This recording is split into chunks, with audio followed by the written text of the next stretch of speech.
going to get on, do this. Not scare him, get you all sorted, all right? John? Do you remember where you are? King's College Hospital, London. Thank God. A major trauma centre. Hit the curb, jackknifed onto the verge. Have we got a good pulse? Have we got an output? And one of the busiest A&E departments in the world. He will probably scream, but he won't remember. No, stop! Ah! A place where love, Come on, sir. Let's go. Up you go. No. Yeah. life, There you go. I love you. I love you too. and loss It's all right. unfold every single day. Don't cry. And we'll make sure Mummy stays with you. Well, listen. Right, who's not busy? Squeeze that. We can't give up on her. Come on. We've got to be strong for Mum, if it is the last bit. Hey. All the patients you're about to see were treated in one department. Well done. In just one 24-hour period. I never cease to be amazed at the robustness of human beings. I love you. And the strength of their relationships. Love, it's a reflex. It's what you do. For many of the families, despite the devastation that they may be facing, they give unconditional love.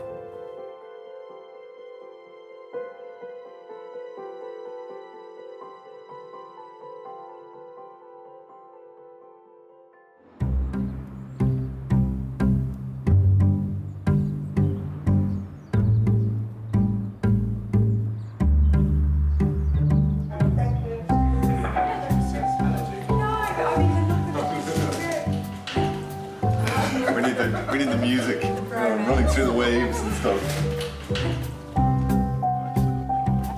Registrar Des will be overseeing resus for the next 10 hours.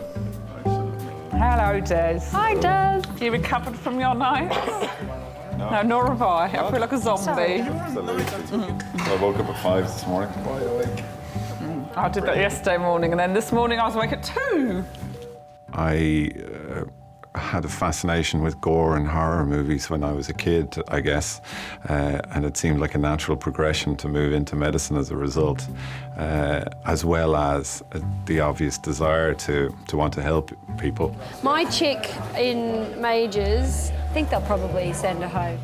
I think they were just anxious and wanted to see someone tonight. Even though I think the bleeding probably was easing up a bit. Okay. I'd worked in emergency departments in Ireland for a couple of years before coming over, and thought that I had probably seen it all. And boy, was I wrong. There isn't a day goes by in King's that I don't see something I've never seen before. Could I trouble you for some helping medicines for the gentleman in number 2? All right? All right. Thank you very much. That's all right. Thank you, staff. Oh, you've got one of those old man mints, don't you? Did you buy them Murray mints? Thank you. You know, I'm not saying. I'm saying that you're selling yourself short by having the old man mint. That's not what you're saying at all. Don't try and dress it up. Don't try. I'm going to try one, but I don't think it'll fine. be good. I'm not coming back. You can't make me. People are unfortunately capable of doing the most awful things to one another. But people are also capable of doing some of the nicest and kindest things that you would never imagine would happen in a busy sort of urban area like King's or the centre of London. So sometimes it's probably the acts of kindness that surprise me more than the acts of cruelty.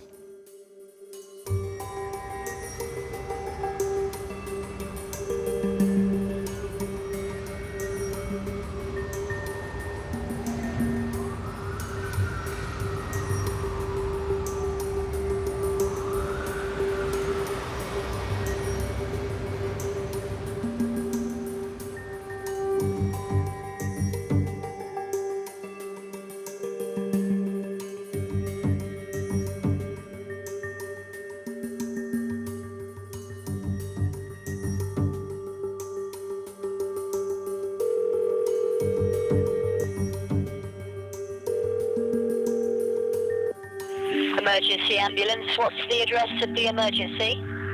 We're on Norwood Road in Herne Hill. We're outside number 47. So tell me exactly what's happened. Well, I just saw it as a lad on a bike. I think she pushed her over, maybe trying to mug her, and she fell over backwards off the curb and really slapped the back of her head on the road. She's breathing like quite strangely. I'm not really sure what to do. Is there any bleeding? I can't see any, no. At the moment, just try to reassure her. I mean, want to try to keep her as still as possible. Keep your eye out for the ambulance. Wave it down when they get there, and we'll get the help there as quickly as we can.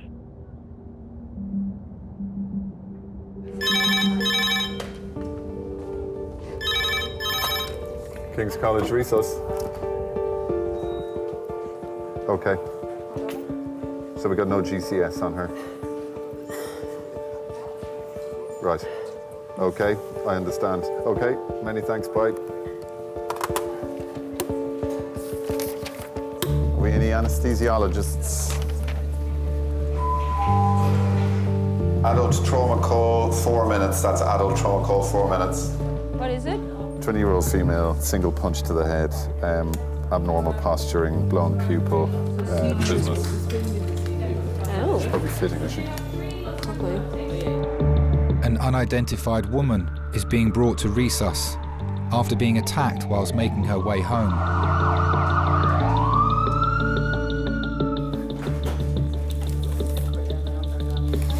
She's been punched in the face and knocked unconscious.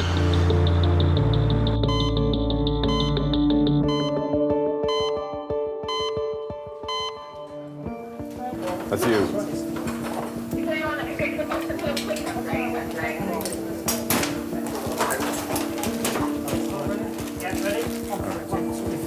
Gloves, please. Oh. Put a vomit. Okay, let's roll her over and suck her out. Thank you. Thank you. Right, what I can tell you about this young lady, Yeah. she was believed mugged by a cyclist coming down the road, and she's fallen and hit her head on the curb. When we arrived, she had a GCS of 3, she was posturing. The right pupil was size 4, left pupil size 6, vomiting with trismus, we can't control the airway. Also, she's got quite a large bump, I think, on one of the other sides of her ear.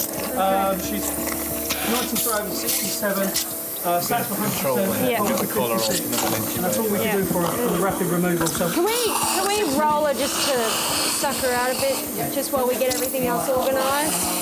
Okay, to us, yeah. Run on your count, Jackie. Yeah, 1, 2, 3. Is someone getting all the drugs and everything? You get an adult suction. When you know very little about the patient, you need to weigh up the benefits of what you think is the right diagnosis, the right treatment, the right action to take, versus maybe that decision being wrong or maybe that treatment being wrong. Have a look for an adult yanker for me. Adult yanker next door, yeah. Okay, on Jackie's call. Ready, steady, back. Okay, lovely stuff. Let's get that sleep out. Yeah, go for it. Watch yourself. Yeah. We hope that we're able to diagnose everything just from having the patient in front of us. Right now. But it is that decision that changes everything. I got them out here. Don't worry about the rest later. Subject to what you find clinically. Just suck it out with the stuff if you've got loads of vomit in there. Just take it off. A young woman has been brought to resus after being attacked 36 minutes ago by a stranger in the street. Oh, Jesus Christ. She's not a fan of that. She's fallen and... Got sats or anything, yeah? That's 100. For bradypneic. So as soon as you're ready with... Bougie. And can someone do... Blood pressure's 15769. In trauma, we have what's called the golden hour, where we try to stop life-threatening problems within the hour. If a patient comes and is delivered all nicely wrapped up and they're intubated, then their golden hour is already well underway. 1 to 6 millimetres. Watch out, everybody. Okay, we got no cricoid on. That wouldn't have stopped that anyway. But when they come to us without having any of those interventions done, it means that the clock is already well and truly ticking. Fasciculated yet?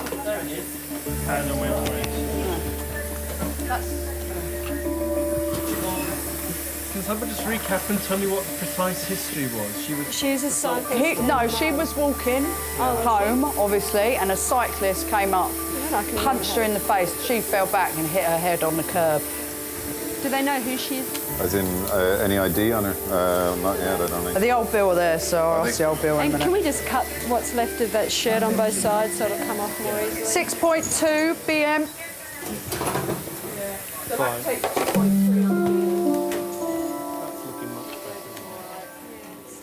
It was a Wednesday. I came home and got changed and arranged to meet a friend in the pub. We left the pub about 10:30. I remember trying to decide whether I would take the bus or just walk. My mind was filled with sort of mundane conversations with myself about that. When I heard a crack, it really stood out, sort of above the sound of London at night. Up ahead of me, I could see a man on a bike, sort of standing on his bike. I thought I could see something at his feet, but it's sort of in the shadows between cars. When I got there, there was a woman lying on the ground. She was just completely unconscious. And I realised that the crack I'd heard was her head hitting the ground. She was really alone. She was on her own. I didn't know who she was. She had no people with her. So I took my phone out of the pocket to call 999, and I remember sort of fumbling slightly to unlock it and to dial the numbers, because in the panic I'd almost sort of forgotten how to use it. So at some point we need a chest X-ray. And an orogastric tube. Okay. It's unlikely that we're going to wake her up and do anything with her given the crack in her chest and the neurology that she's demonstrating. While I was still making the call, the 999 call, I sort of knelt beside her and rubbed her arm, because it's all I could think of to do, really. And I think I even asked if she was okay, and obviously there was nothing. She was just unconscious.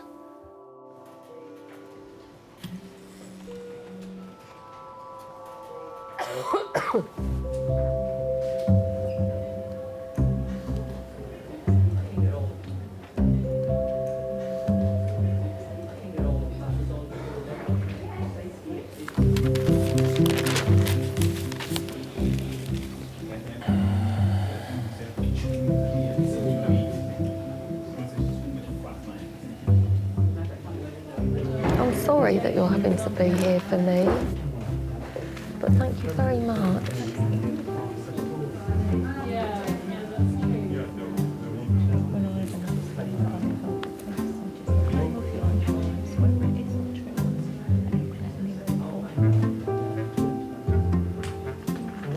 I thought I'd really mangled my hand. Oh, the pain was just incredible.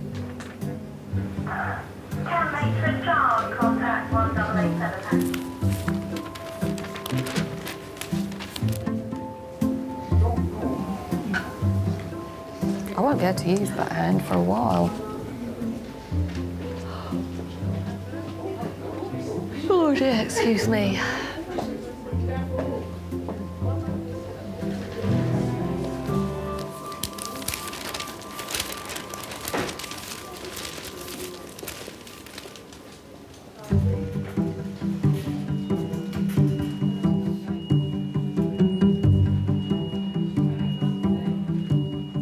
I fell on the floor, I got out of bed, I landed on the floor, and I could not get up. So my wife rang up the medics. So why did you fall? You collapsed? I didn't have a fall. I just had no body strength. 90-year-old Frank has been brought to resus after his wife found him collapsed at home. I come from the circus, and everybody's fairly strong. Yeah. And I used to break animals, horses and things like that. And I picked up a horse before now, so I've always been strong. But I used to practice judo. I've been a weightlifter. But I mean, I've always run, and I could not let get off the floor. My great-great-great-grandfather started off the circus busking in the streets with budgie cars. Okay, it's going to tap in the chest a little bit. I consider myself a fairly healthy man, considering I'm 90. You're doing well, my friend. You're doing very well. And when he died, he gave each of his 3 sons a circus. In those days, quite a big thing. And my grandfather, Fred, he had a circus when about 1834 or something like that. And he did very, very well. He was doing great big stuff, you know. My name is Danielle. I'm one of the doctors. Oh, join us. So tell me why you came into hospital today. What happened? What happened? Well, I got out of bed to go and have a tinkle, and I hit the floor. I couldn't get up. Okay. I couldn't get up, and I'm a strong man. I've always been very strong, and I couldn't get off the floor. In those days, the royalty never went to the circus. They said, you bring your circus to us, which he did. And he took the whole circus to Balmoral and did the show. So what I want to do is have a listen to your chest and feel your tummy and just have a look at you. Oh, we're going to get familiar, are we? So that's what I'll be doing, if that's okay. Fine, you Yeah? can do anything you like. Okay. My mother was in circus too, all of us. Schooling was a bit tricky because she'd go into a town. So my mother would take me to a school, which I would go every day until Friday, then I'd be off. And the next week I'd be in another school in another town entirely. And it went so on and so on and so on for years. I probably went to 200 or 300 schools. And they'd all stick me at the back of the class because they knew I wasn't staying. And I'd finish up another town, another school. It didn't do me any harm. It's what circus people did in those days.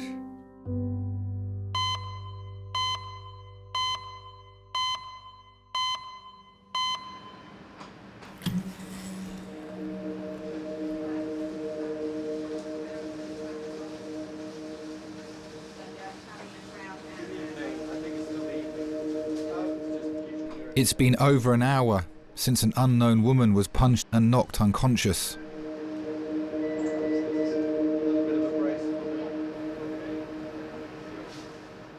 Doctors are assessing the extent of the damage to her brain.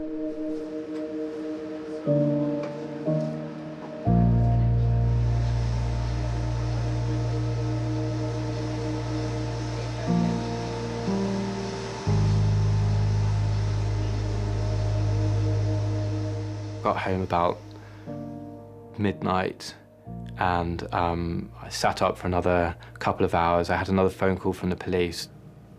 They implied quite strongly that she was probably going to die. I asked if they knew who she was and if she had any people with her. He said that she was from overseas and her family were on their way. I was thinking about her last conscious moment, sitting or lying in the road with strangers. It must be a very sort of lonely place.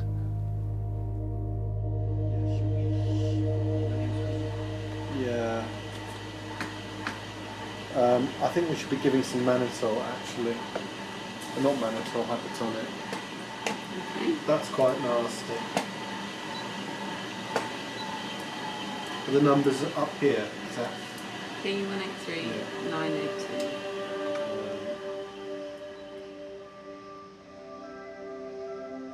When my sister was born, I remember her as a little baby, and I was looking at her, you know, at that small baby, and I was kind of proud she was my sister.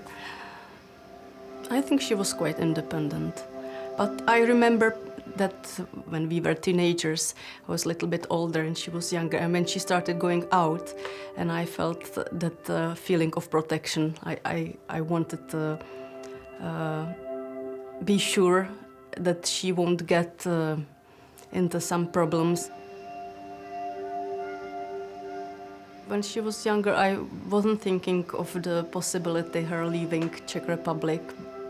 But it was quite common at that time that girls who just graduated, they left and they wanted to study English and they took the advantage of being au pair. I felt actually proud at her that she was able to suddenly to go and, you know, to find her own way.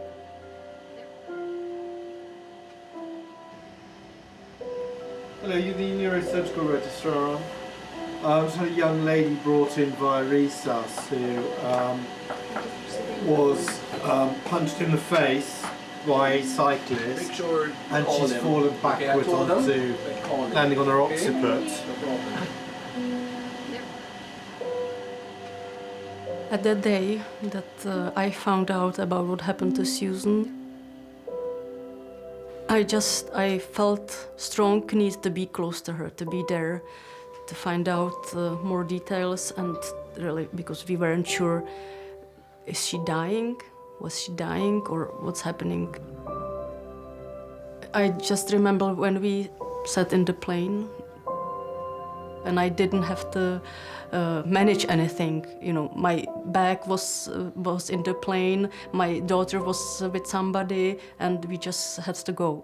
So at that moment, the emotions came, and you know, I started crying, and I think I was crying for the whole flight. She's got frontal contusions and a subdural and a very significant amount of midline shift. We thought that one of the issues was that they didn't have control of the airway. So what we did was secure the airway and ventilated her down. The pupils both came down. It's quite a nasty scan for that history, really. I even remember I took a few books, Czech books, with me, that if she is still, you know, in some kind of sleep or whatever, and that I would just sit next to her and read her books, and you know, I was thinking this way. I was trying to think how can I help, what I can do for her in that moment.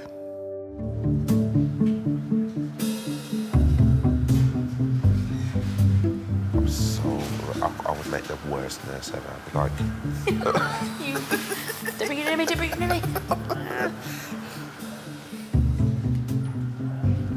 things that you don't think about with stuff like this is how much it impacts. Because, for instance, I can't moisturise my hands. I can't do my daily moisturising routine. Can't moisturise my toes. It's just like my little toesies. My little tootsies. He's gonna have one really, really moisturised hand. I can't wank. Finish.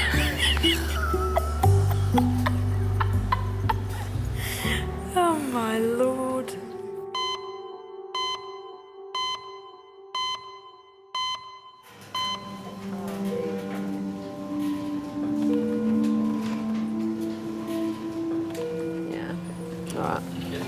Seem to be down here now. The neurosurgeon's going to take her to theatre? Yeah, I'll be ready in half. Okay, fine. So she'll go from here then, yeah? Suzanne's CT scan has revealed life-threatening swelling in her brain.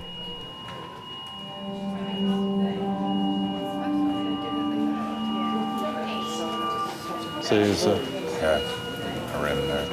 A lot of edema early on. That's what I'm saying. That she's Within an hour. It's under an hour. Yeah, at 36 hours, that's going to be. She's not, I don't think she's going to survive that. They know who she is. They're just trying to get in touch. It's just shocking.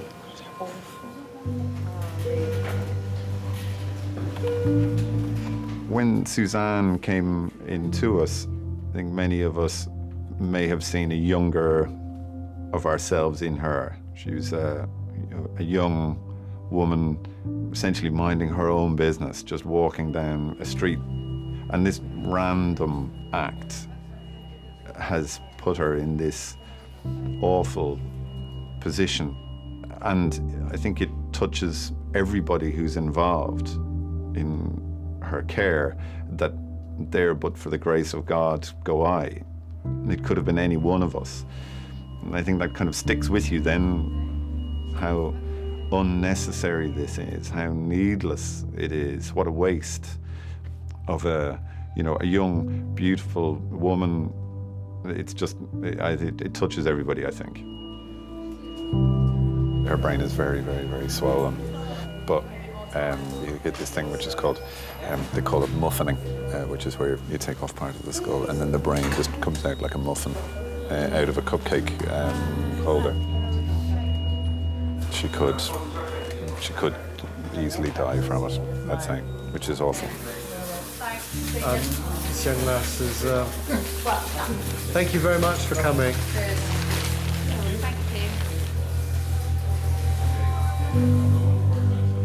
Neurosurgeons will operate immediately to relieve the pressure on her brain, which could cause permanent damage.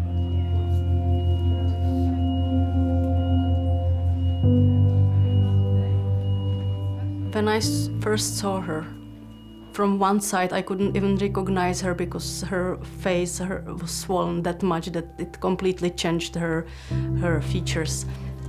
But it was my sister, and I was kind of happy that I can be close to her.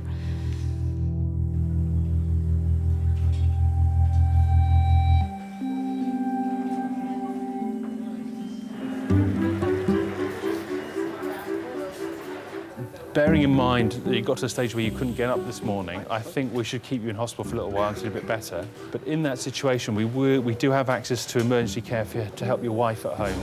Well, see, the thing is this, she's disabled. Yeah. And, she can't literally do anything without me. Resus, Jackie speaking. Is this Marion? Let me go and give him the phone. Hold on. Mr. Jeanette. Yes. I have a lovely lady called Marion on the phone who would love to speak to you. Her name is Miriam. Miriam. Oh, I'm sorry, I said. But she'd still like to talk to you, whether I got her name right or not. Hello, love.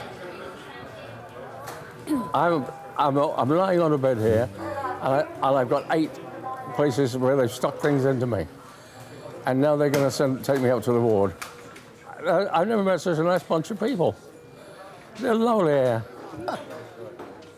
This young fellow has stuck another needle into me. Seems to think that I'll be out tomorrow evening or the next day.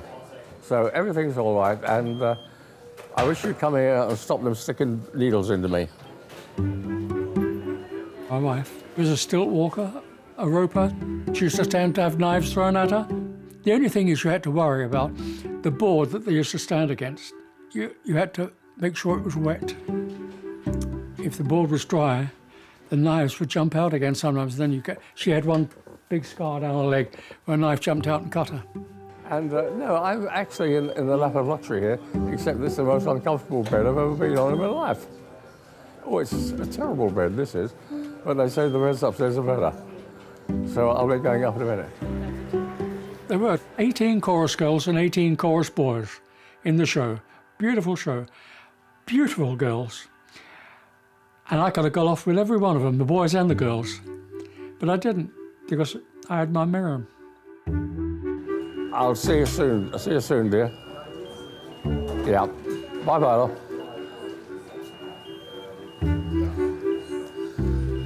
Yeah, he used to own a circus.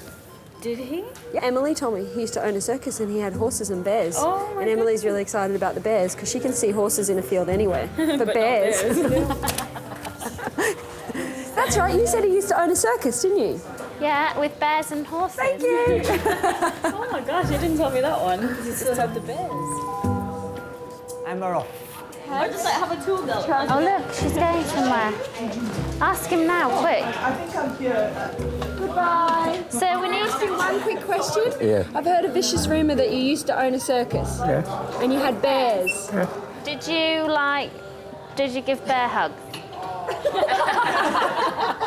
You're in big trouble if you're getting a bear hug. Yeah. Everyone loves me, bears included. I think he means a bear hug from a bear. Yeah. Everyone loves me. They won't do that to me. You should meet my dog. Bye-bye. My dog tries to do bear hugs, doesn't he, Ed? Totally.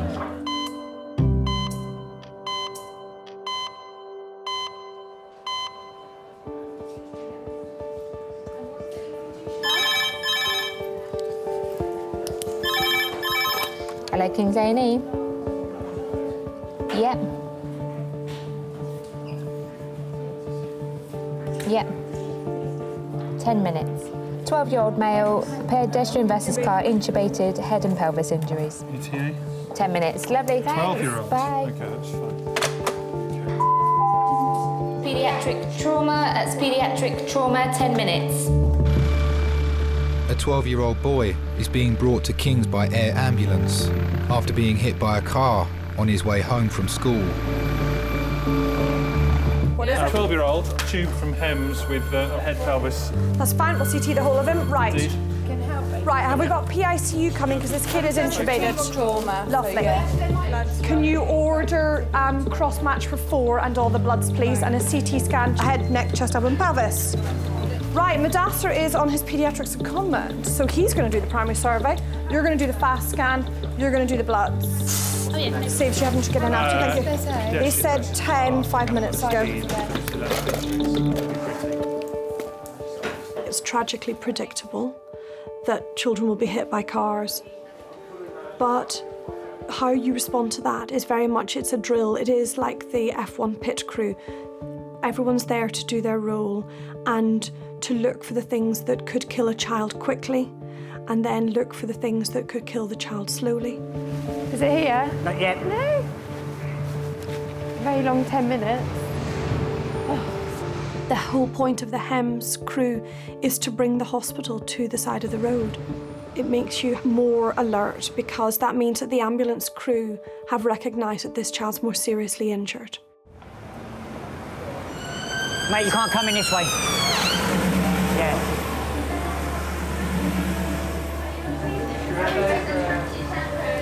It's here.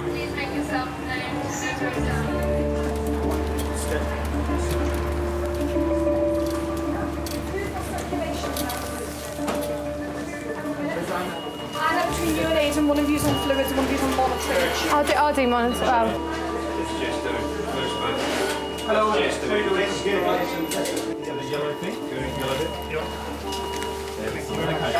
Okay, guys, this is Tom Wilkins. He's 12 years of age, estimated to be about 40 kilos.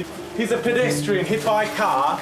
He was probably skived off the side, hitting the hard parts of the car, broken fog light, and hit the A-pillar at the base of the car. No bullseye of the windscreen. He was found as he lay off the road in the mud, GCS of 10 with a motor score of 5. Quite agitated. Mother was there, says it's completely out of his character. His injuries from top to toe. He's got a closed head injury with a big swelling left frontal. He's been bleeding out of his nose, nothing out of his ears. Interventions-wise, he was intubated with our new protocol, fentanyl, ketamine, rocuronium. Second dose of rocuronium in the pipe, so he's well paralysed, okay? Grade 1. Pupils have always been 3, equal and reactive. Family? Mum's on her way up with the cops. Thank you. Right, guys, are you happy with the tube? Will you get me a line in that side, please? You want your right. Tube, primary survey, E-fast, line. Thank you. I've got food. I can hang them up there. We can connect. Don't run it. Just put it on. No, I'm not running it. I'm just putting it up. Lovely. Children are inherently fit, strong little creatures. They don't yet have weak hearts and smokers' lungs and all of that. So actually, children's little bodies will compensate for a long time and they'll hold it together and hold it together and hold it together and then crash. So you are often looking for very subtle signs. That's why it's really important to stand at the back because you need to see the bigger picture of everything that's going on. Any abrasions on his pelvis, any blood at the meatus? I know he's got the binder on if you can work around it. Otherwise, just tell me if there's any abrasions and we'll take it from there. There's no blood in the meatus. Great. There's no abrasions on the No blood at the meatus. And no abrasions around the pelvis. Okay. Let's talk me this side. BM is reading low. BM is really reading low? Pupils are 3 and reactive. Do we try again? Yes, do it again. Pupils are 3 and reactive, and there's an abrasion where? On the left temple. Left temple. Okay. And a big bruise on that side as well. Guys, I'm going to order the CTs. I'm going to CT everything. On the right, please. So on the other side. Hands over onto some bony bit. Ema, there's already fluids connected. You just relieve those. Very slow trickle. Very slow trickle. Hartman's, is that Yeah, it? very slow trickle. Okay. On that blood, I'd like a cross match for 4. Too big. Okay, both lungs are up on ultrasound. To blanket him up. He is just very cold, isn't he?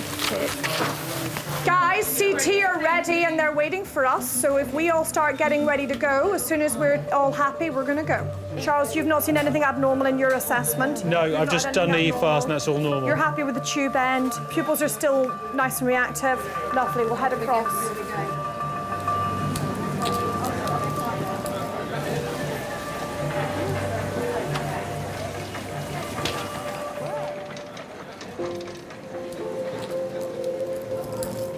On the day of Tom's accident, I was parked in my usual space opposite the school. I didn't hear anything that went on, and then the first I knew was Tom's friend came running down the hill, just shouted, "Anna, Tom's been hit by a car." And my initial reaction was, well, how bad is it? And he just said, "I don't know, but his head's bleeding." So this is a 12-year-old boy from Kent, flown up after having been hit by a car, bounced off the side of the car, landed in a ditch, GCS of 10, with an injury to the left side of his face and head, left side of his chest, left side of his abdomen, left side of his pelvis, all grazed up. And he was GCS 10 with a motor score of 5. Pupils are equal and reactive. And HEMS tubed him. I ran up the hill, sort of praying to myself that it was all going to be all right. By the time I got up to the top, I could see his head was bleeding. And he was very starey-eyed, almost looking through me rather than at me.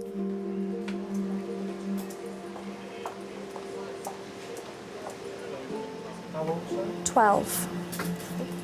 He's a big lad, isn't he? He's got deep abrasions on his left temple. Yeah, he's got a slight depressed fracture of his frontal sinus.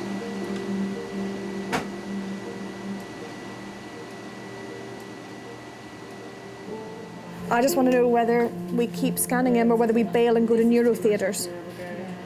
We got anything on the scan so far? Skull fracture.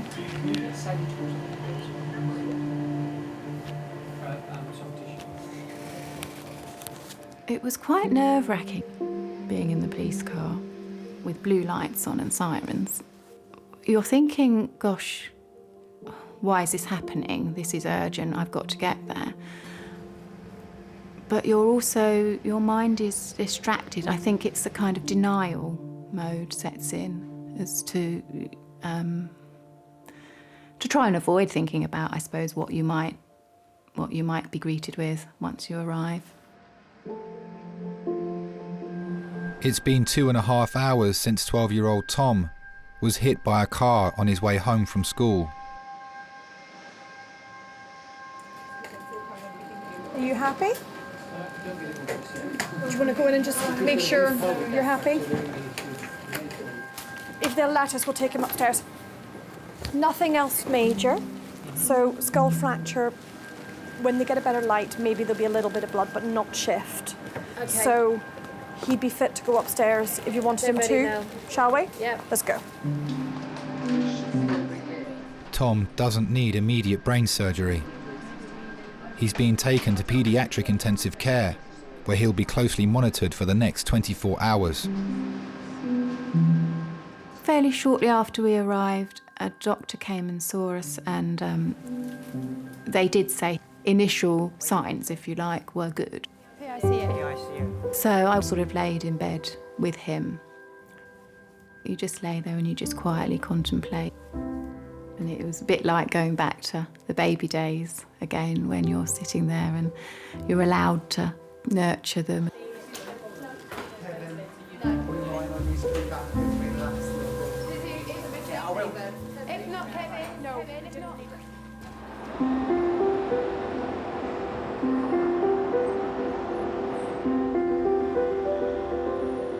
The majority of things that we see are completely random acts.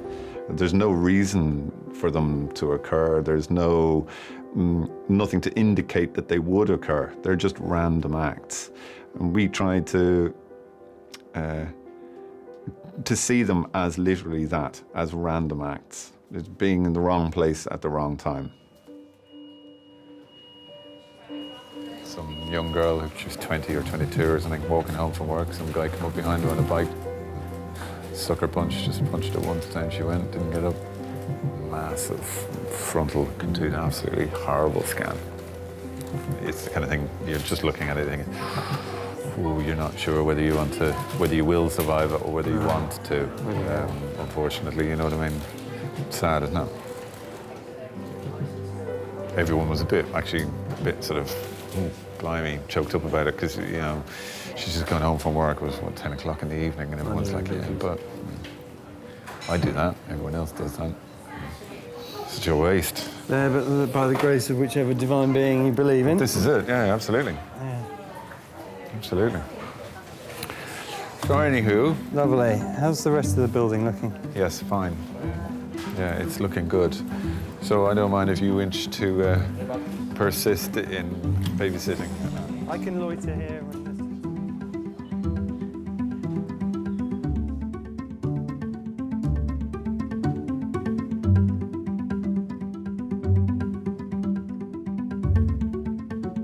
When I woke up, I just saw my parents just sitting there, and then I didn't know what happened.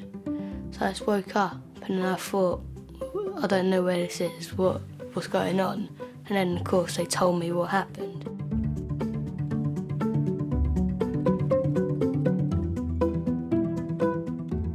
The type of driver I want to be is quite sensible and observant, but I want to be able to get there quickly. So, like, be able to get there quick, but then be careful while doing it.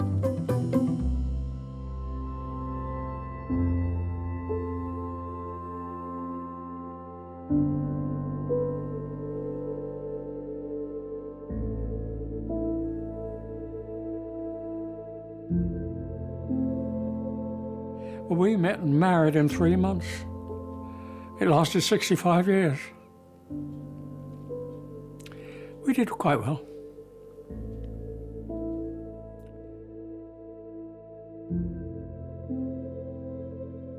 It's coming home to an empty flat that drives me potty, you know. Oh, I do miss her. Unbelievable, really, isn't it?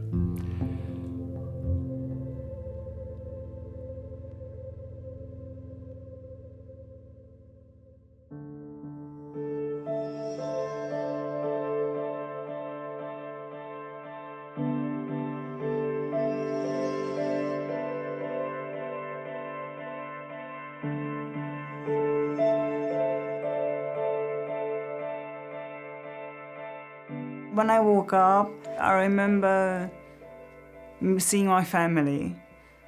My dad, my sister, my mom. And I was thinking, why are they here? Is there a party or something? I never thought of what happened. Because it's not gonna help me and it's not gonna help anyone else. So, you know, I just focused on getting better.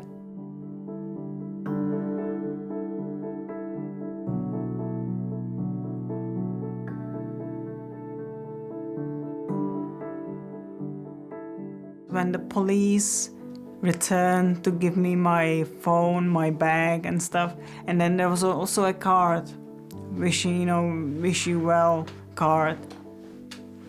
So that's when I first realized then, there was Andrew who saved my life, really. Because if it wasn't for him, who knows? There were some people who thought I was drunk and didn't bother. I was really nervous before meeting her, but when I met Suzanne, she seemed like such a sort of buoyant, resilient person who seemed almost unfazed by what had happened, and I felt really good about that. I kind of thinking, I've met this person who was not nice to me, But on the other hand, I've met this person who was lovely to me. So it did kind of compensate for, you know, for what happened.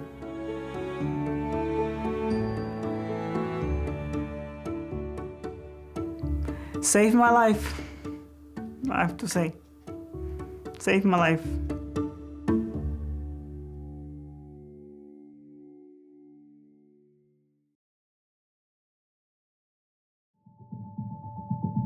Started off with like the slowest day ever. We've got lack of space everywhere, it's manic. He was driving his lorry at 50 miles per hour, bullseyed the windscreen. Death terrifies me. I'm not ashamed to say that. The process of dying absolutely terrifies me. They're not going to resuscitate Mum, and they're not going to put her on a ventilator. They're not going to do that for Mum.